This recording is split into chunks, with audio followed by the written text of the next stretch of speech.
The Kimberley is one of the last true wildernesses left in Australia. Vast, remote, home to rivers that hide one of the most efficient predators alive. Somewhere in its gorges are also tens of thousands of paintings that, more than a century after they were first seen, scientists still can't fully explain. Their style appears fully formed, with no cruder earlier version ever found.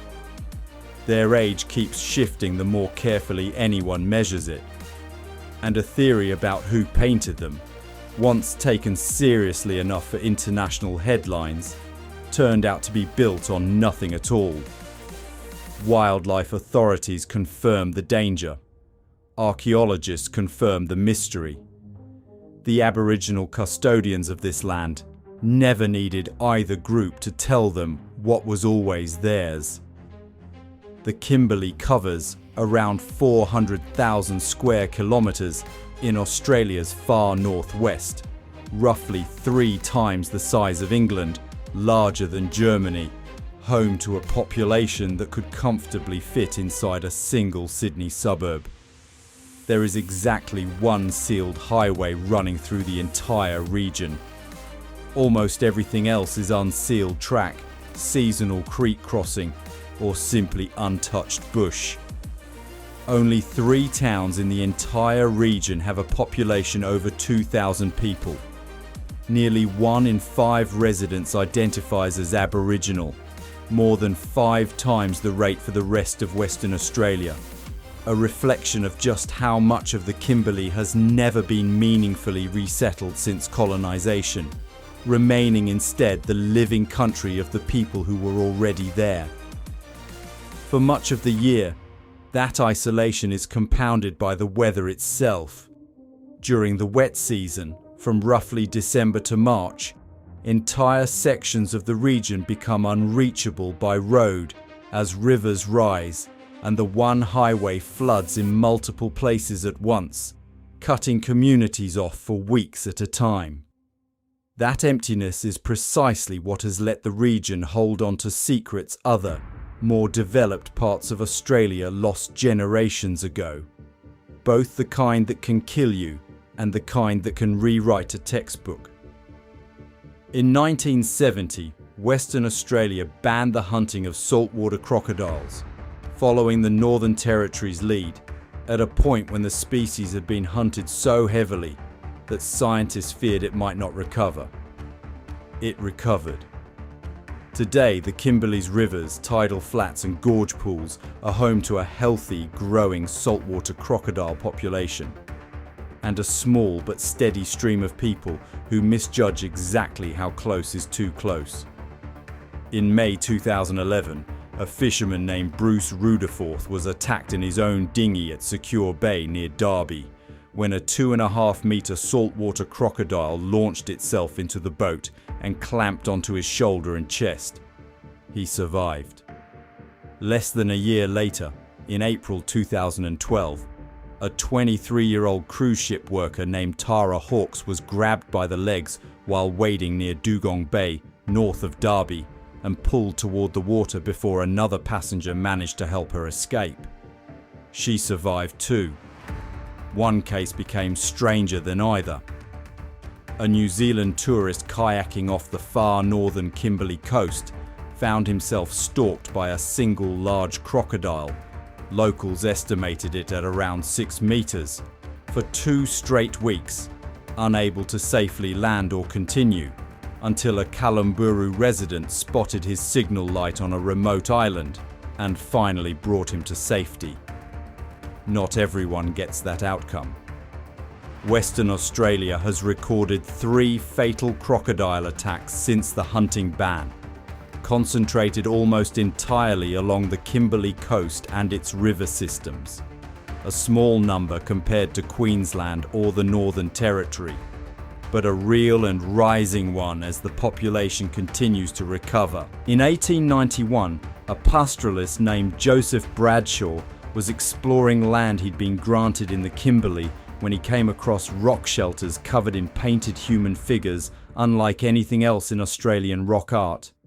Slender, elaborately dressed in tasseled skirts and headdresses, holding boomerangs and barbed spears, rendered with a precision closer to fine illustration than typical rock painting.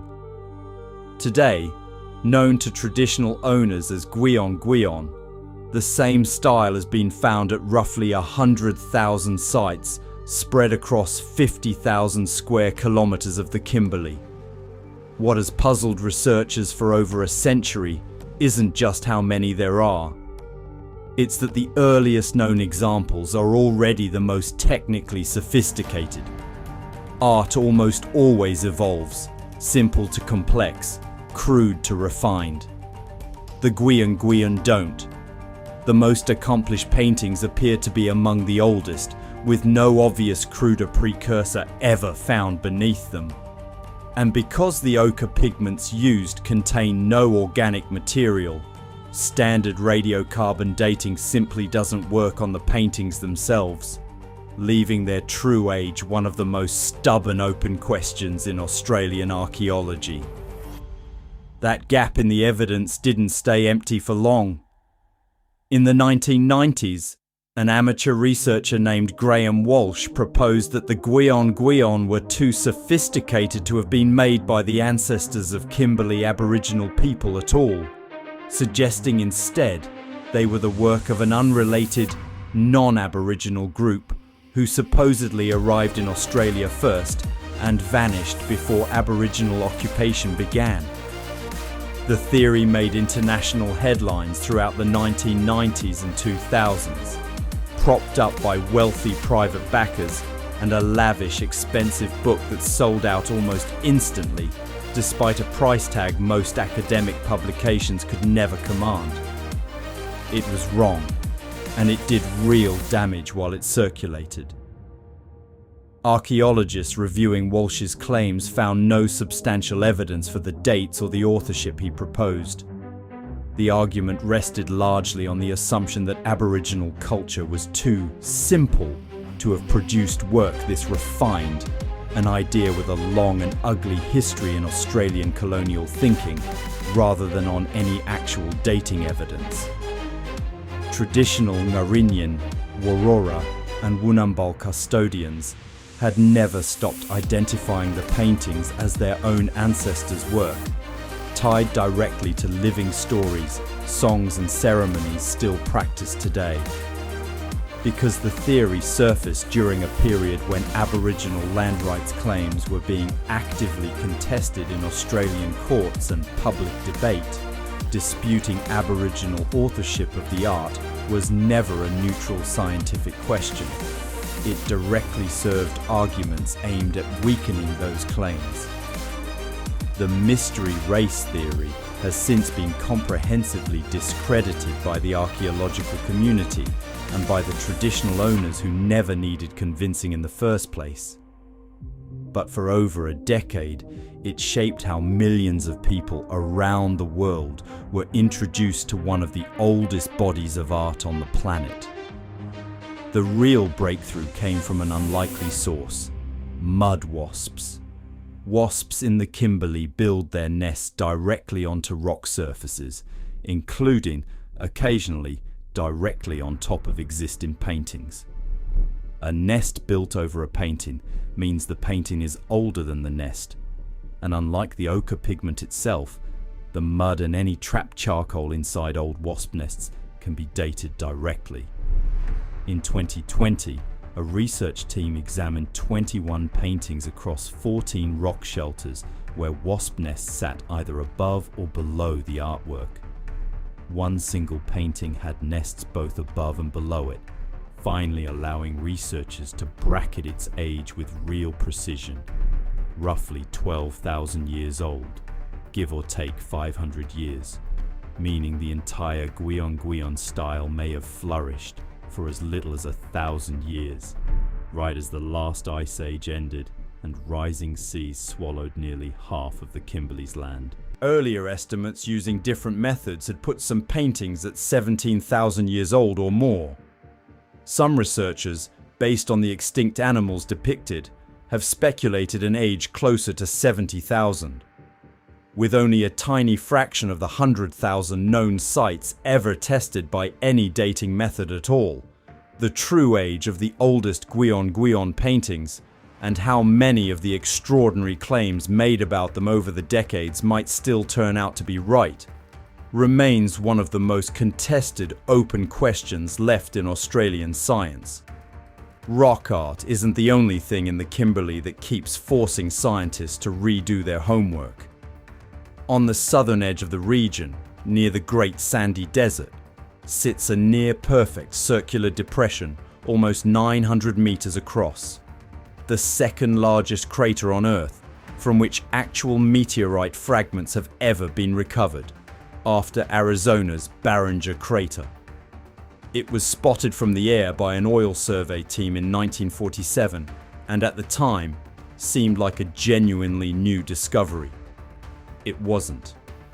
The Jaru people had always known it, calling it Kandi Malal, with an oral tradition describing an evening star that grew so hot it fell from the sky in a blinding flash and explosion, a description that lines up unnervingly well with what an actual meteorite impact would have looked like to anyone standing far enough away to survive it.